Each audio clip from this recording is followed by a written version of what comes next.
Bristol Community College, Mathematics with Dan Avedikian, Math 131, Elements of College Mathematics, Section 2.2, Problem 9.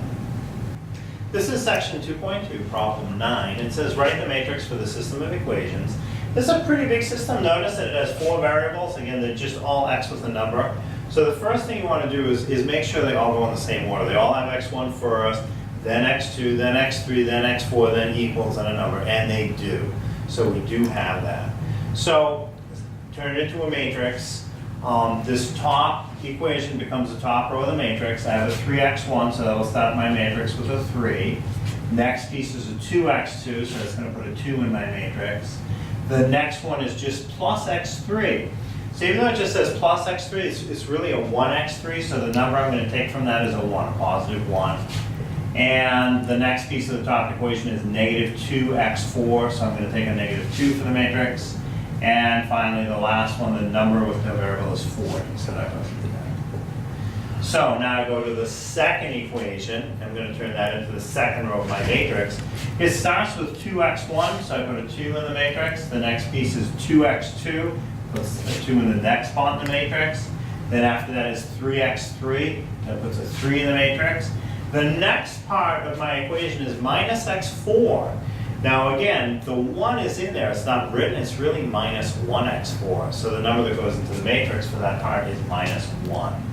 And then the number on the end will be 24. And now I go to the third equation, which will give me the third row of the matrix. It starts with just x1. Now again, it says x1, but in reality it's a 1x1, so the number I take for the matrix is 1.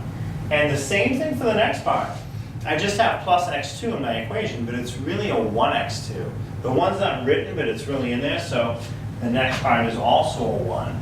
Then after that I have 4x3, so for the matrix I just take the 4. The next part of this equation is 5x4, so I take the 5. And on the end, the number by itself is a 36. And finally, the last equation, I have a 5x1, so that'll give me a 5. The next piece is 3x2, so that's a 3 for the matrix. The next part of the equation is just x3. Now again, the 1 is in there, it's not written, but it in reality is a 1x3, so for the matrix I put in a 1. And same thing for the next part. The next part is plus x4. There is a 1, we don't bother to write it, but it really is 1x4, so I put a 1 in the matrix. And finally, the last piece is 60. So now I have my matrix, and again, to do a good job, you really should put it in brackets. So I'll put a bracket on each side, and now it's done.